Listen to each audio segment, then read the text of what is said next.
नमस्कार। साहित्य संगम पटल पर एक बार फिर से आप सभी का स्वागत है। आज हमारे देश के ओजस्वी प्रधानमंत्री अटल बिहारी वाजपेयी का जयंती है। इस अवसर पर मुझे उनकी कुछ पंक्तियां याद आती है। बाधाएं आती हैं आए, घिरे प्रलय की घोर घटाए, पांवों के नीचे अंगारे, सिर पर बरसे यदि ज्वालाएं, निज हाथों में हंसते हंसते आग लगाकर जलना होगा, कदम मिलाकर चलना होगा, कदम मिलाकर चलना होगा। कवि अटल बिहारी वाजपेयी लिखते हैं, भेद में अभेद खो गया, बट गए शहीद गीत कट गए, कलेजे में कटार दर गई, दूध में दरार पड़ गई। वह लिखते हैं, हार नहीं मानूंगा, रार नहीं ठानूंगा, काल के कपाल पे लिखता मिटाता हूं, गीत नया गाता हूं, गीत नया गाता हूं। कवि अटल बिहारी वाजपेयी की इन पंक्तियों के संदेश अत्यंत गंभीर हैं। भारत के ओजस्वी प्रधानमंत्री होने के साथ साथ उन्होंने हिंदी साहित्य को अपनी कविताओं, गीतों और रचनाओं से खूब समृद्ध किया। आज उनकी जयंती के उपलक्ष्य में उन्हें हम श्रद्धा सुमन अर्पित करते हैं। आइए कवि अटल बिहारी वाजपेयी को थोड़ा करीब से जानते हैं। भारत रत्न पूर्व प्रधानमंत्री अटल बिहारी वाजपेयी दुनिया के महानतम नेताओं में शामिल थे। वो एक कुशल राजनीतिक के साथ साथ प्रखर वक्ता, कवि और पत्रकार भी थे। उन्होंने दिल छू देने और जोश भर देने वाली कविताएं लिखी। अटल जी की हर कविताओं में जनमानस के लिए एक सीख होती थी।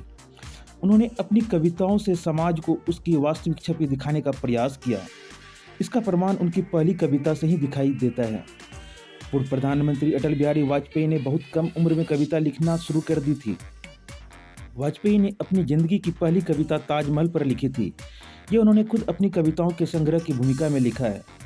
अटल जी ने पहली कविता ताजमहल पर लिखी जरूर, पर यह ताजमहल की खूबसूरती पर नहीं थी और न ही मुमताज के लिए शाहजहां के प्यार पर आधारित थी, बल्कि यह कविता उन श्रमिकों पर आधारित थी जिन्होंने इस भव्य इमारत का निर्माण किया था और कहा जाता है कि इन श्रमिकों के हाथ कटवा दिए गए थे।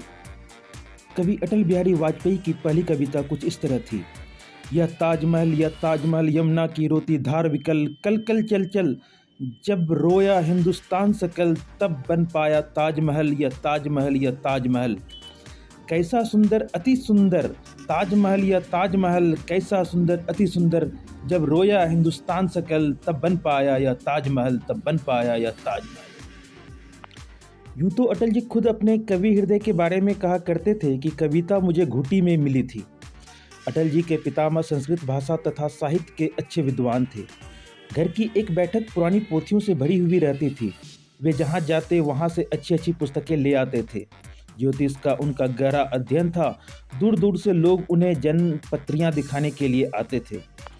उनके पिताजी कृष्ण बिहारी वाजपेयी बटेश्वर से आकर ग्वालियर में बस गए थे। उन्होंने बदलते हुए वक्त को देखकर अंग्रेजी का पठन प्रारंभ किया। खरी बोली के साथ ब्रजभाषा में भी लिखी उनकी कविताएं और सवैये काफ़ी पसंद किए जाते थे। बटेश्वर से ग्वालियर पहुंचकर साहित्य के लिए बड़ा क्षेत्र प्राप्त हुआ। रियासत के मुखपत्र जियाजी प्रताप में उनकी कविताएं नियमित रूप से छपती थी।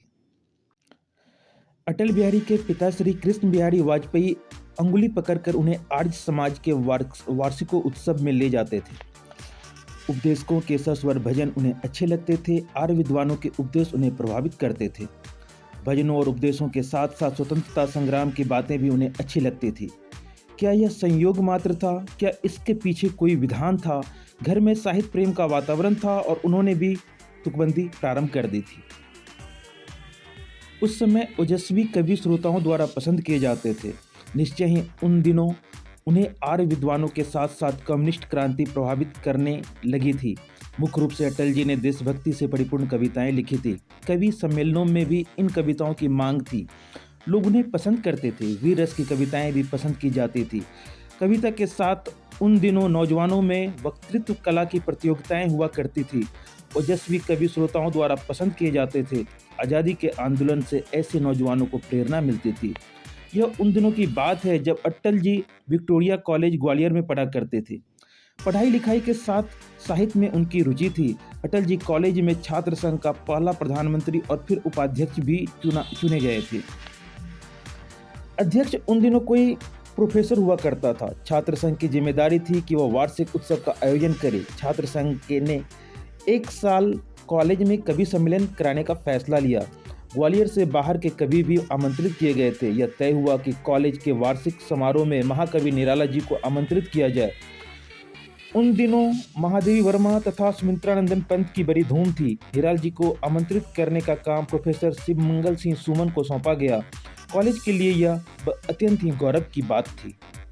निराला जी के लिए अलग से एक कंबल का प्रबंध किया गया। जब अटल जी अपने साथियों के साथ निराला जी को रेलवे स्टेशन से उनके ठहरने की जगह ले जा रहे थे, एक ऐसी घटना हुई जो जीवन भर उन्हें प्रभावित करती रही। हुआ यह कि जब तांगा उस सड़क से निकला जिस पर महारानी लक्ष्मीबाई स्मृति चिन्ह बना हुआ था, तो निराला जी ने उस वीरांगना को नमन करने के लिए तांगा थोड़ा देर के लिए रुकवा दिया।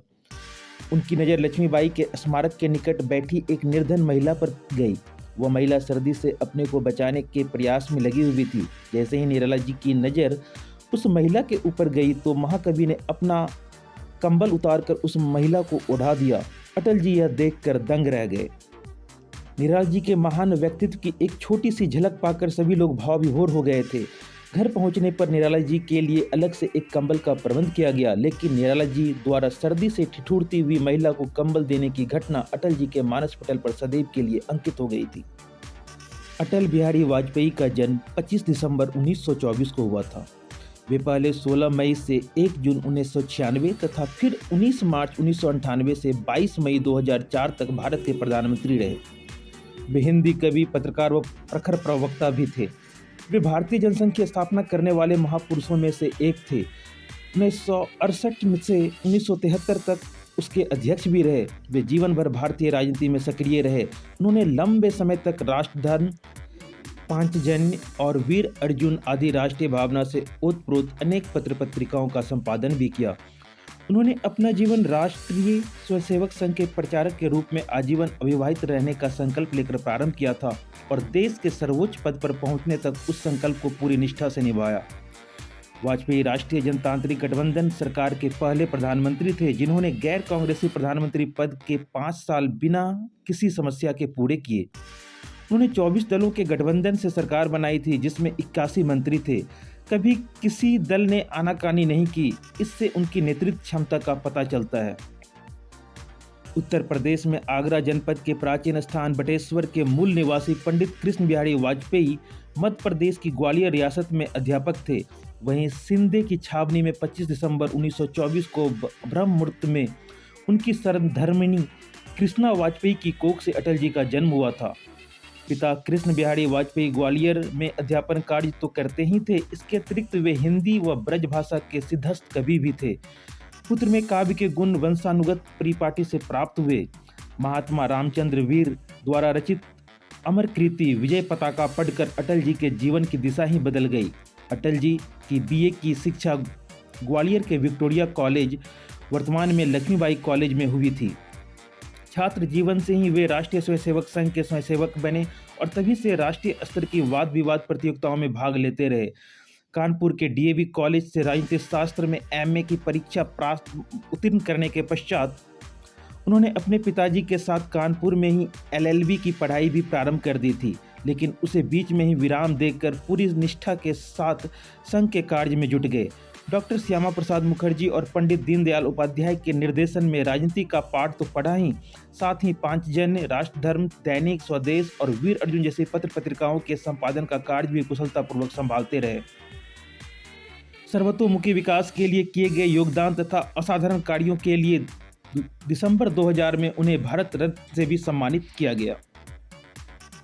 वह भारतीय जनसंघ की स्थापना करने वालों में से एक और सन 1968 से 1973 तक उसके राष्ट्रीय अध्यक्छ भी रहे।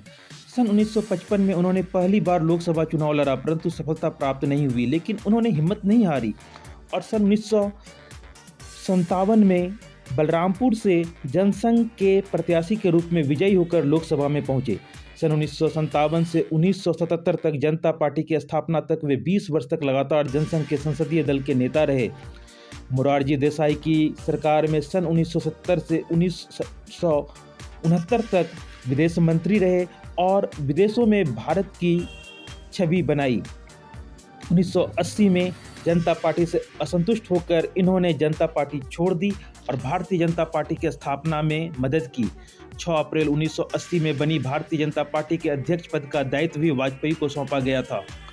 2 बार राज्यसभा के लिए निर्वाचित भी हुए। लोकतंत्र के सजग प्रहरी अटल बिहारी वाजपेयी ने सन 1997 में प्रधानमंत्री के रूप में देश की बागडोर संभाली। 19 अप्रैल 1998 को पुनः प्रधानमंत्री पद की शपथ ली और उनके नेतृत्व में 13 दलों की गठबंधन सरकार ने 5 वर्षों में देश के अंदर प्रगति के अनेक आयाम छुए। सन 2004 में कार्यकाल पूरा होने से पहले भयंकर गर्मी में संपन्न कराए गए लोकसभा चुनाव में भाजपा के नेतृत्व वाले राष्ट्रीय जनतांत्रिक गठबंधन ने वाजपेयी के नेतृत्व में चुनाव लड़ा और भारत उदय का नारा दिया। इस चुनाव में किसी भी पार्टी को बहुमत नहीं मिला। ऐसी स्थिति में वामपंथी दलों के समर्थन से कांग्रेस ने भारत की केंद्रीय सरकार पर कायम होने में सफलता प्राप्त की और भाजपा विपक्ष में बैठने को मजबूर हुई।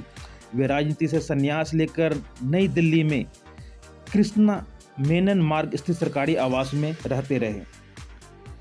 अटल जी ने प्रधानमंत्री रहते हुए भारत को परमाणु शक्ति संपन्न राष्ट्र बनाया। अटल सरकार ने 11 और 13 मई को 1998 को पोखरण में 5 भूमिगत परमाणु परीक्षण विस्फोट करके भारत को परमाणु शक्ति संपन्न देश घोषित करवा दिया।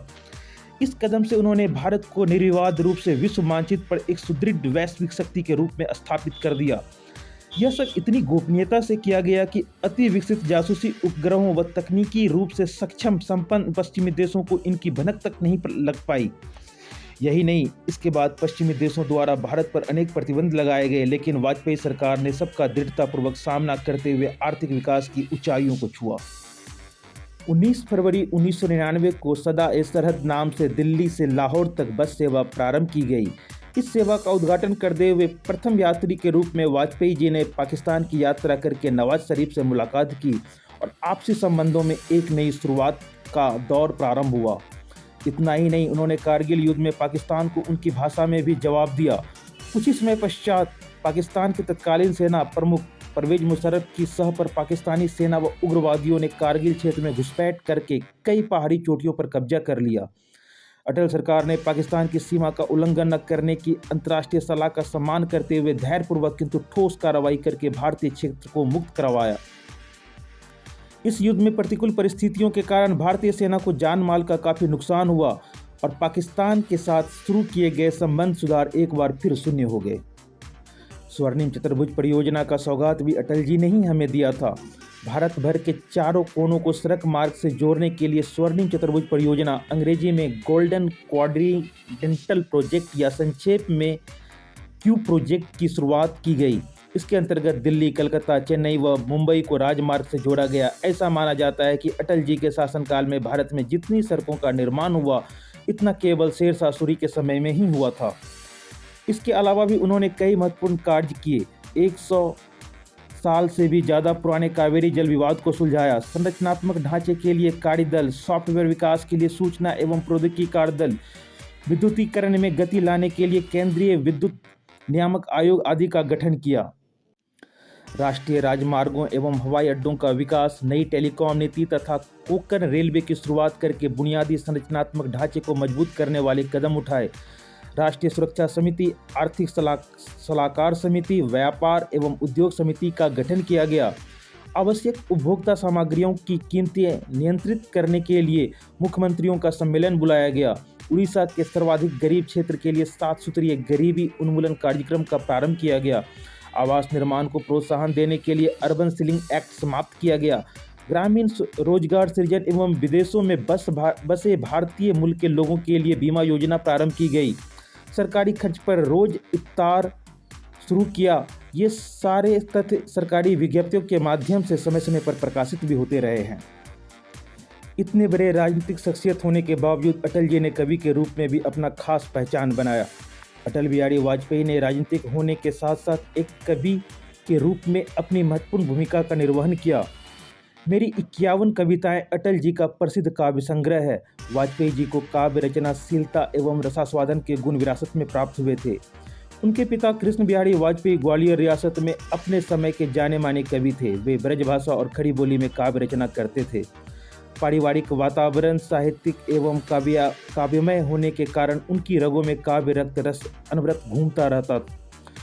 उनकी सर्वप्रथम कविता ताजमहल थी। इसमें श्रृंगार रस के प्रेम पर सून न चढ़ाकर एक शहंशाह ने बनवा के हंसी ताजमहल हम गरीबों की मोहब्बत का उड़ाया है मजाक की तरह उनका भी ध्यान ताजमहल के कारीगरों के शोषण पर ही गया।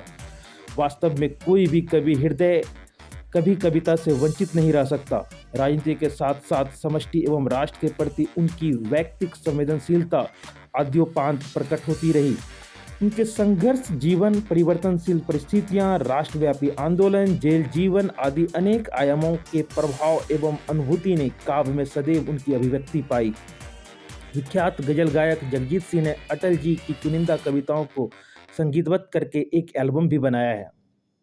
अटल जी की प्रमुख रचनाएं हैं मृत्यु या हत्या, अमर बलिदान, लोकसभा में अटल जी के वक्तव्यों का संग्रह, कैदी कविराय की कुंडलियां, संसद में 3 दशक, अमर आग है, कुछ लेख कुछ भाषण, सेकुलरवाद, राजनीति की रपटीली राहें, बिंदु बिंदु विचार इत्यादि। अटल जी को विभिन्न प्रकार के राष्ट्रीय अंतर्राष्ट्रीय पुरस्कारों से भी सम्मानित किया गया। 1993 में उन्हें पद्म विभूषण सम्मान से सम्मानित किया गया। 1993 में कानपुर विश्वविद्यालय ने उन्हें डी.लिट की उपाधि दी। 1994 में लोकमान्य तिलक पुरस्कार से सम्मानित किया गया। 1994 में श्रेष्ठ सांसद पुरस्कार दिया गया।